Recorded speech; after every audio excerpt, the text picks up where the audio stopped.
Good morning. Drew here. Just sitting here drinking my coffee with my pup, and I was just having some thoughts, and I was thinking this would be an interesting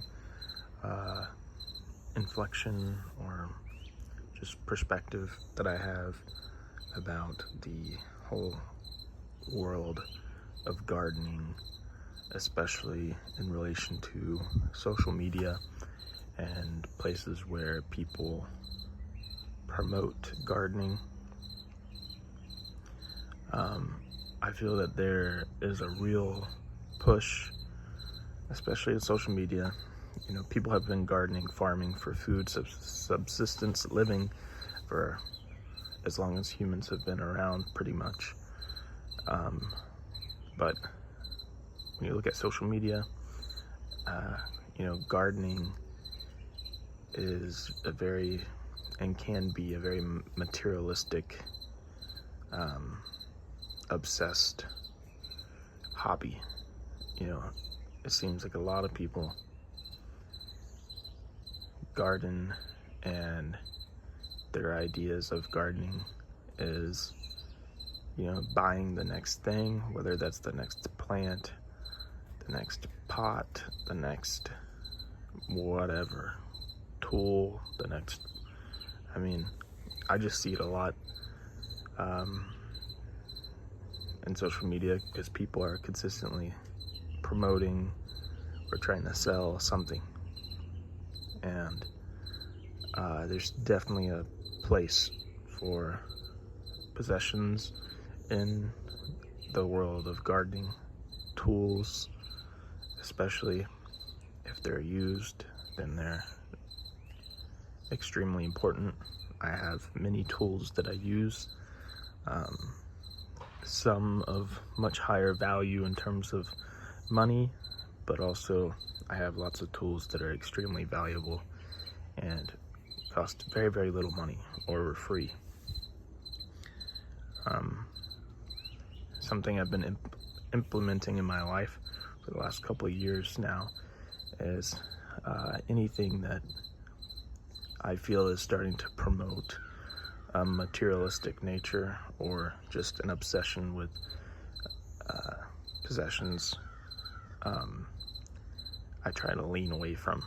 So for me, gardening and growing a food forest, I try to do things as cheaply as possible. One, because it's just a moral thing for me. But two,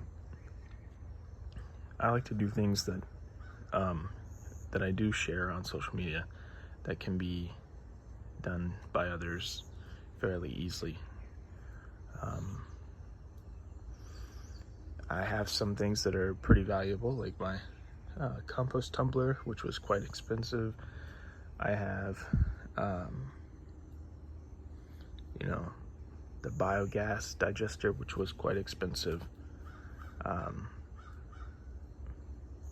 I'm still working on that. But everything else that I have is extremely inexpensive, and a lot of things I have is free, that didn't cost me any money.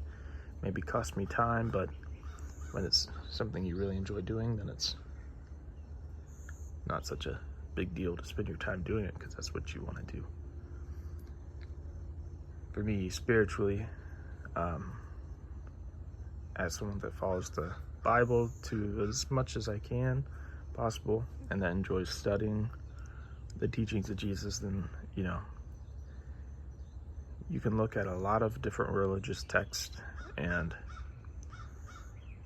materialism is not something that they promote, but especially in the Bible, it talks many, many times about leaning away from materialism, as it separates you from God and your spiritual nature. But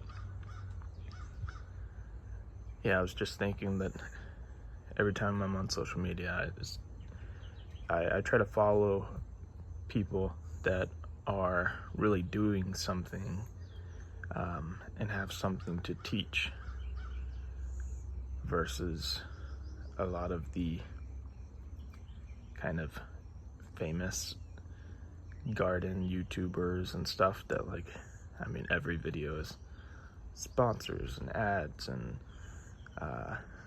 things that they're just trying to sell, and that always just turns me away.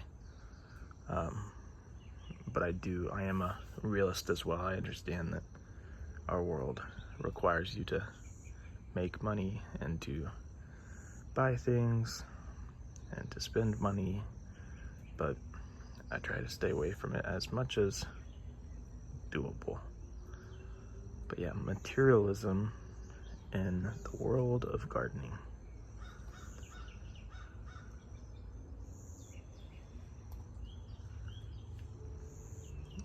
One of the goals I have in the future is to have a forest, garden, food forest, whatever you want to call it, but that is 100% natural in terms of the materials that are actually involved. So no plastics, no metals, no anything artificial of any sort, just natural, all natural. And the biggest reason for that is that anything unnatural in any forest or garden, long term, it's essentially pollutants. A lot of people talk about how, or I don't know if there's like a Chinese proverb or something like that, but it talks about how, to plant a tree that you'll never see the fruit from. And the idea behind that being, this kind of understanding that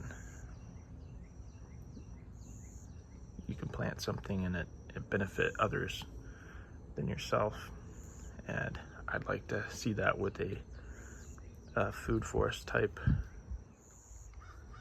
environment where I can grow a ton of variety of fruit and nut trees, and just somewhere makes somewhere really beautiful and productive.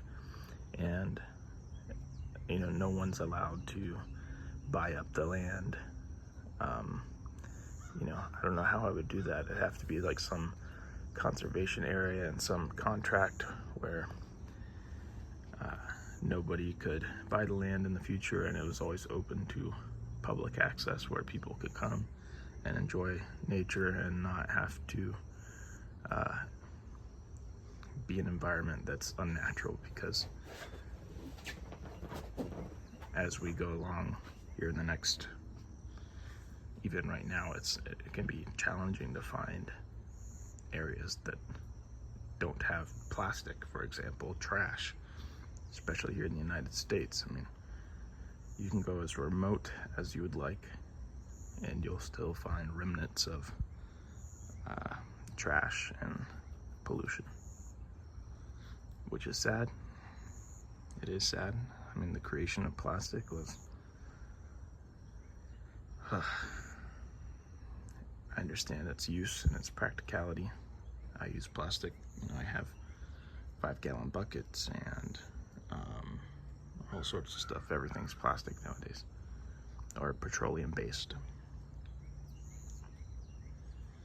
But yeah, how beautiful of a system would it be to have zero pollution, zero pollutants, zero artificial anything.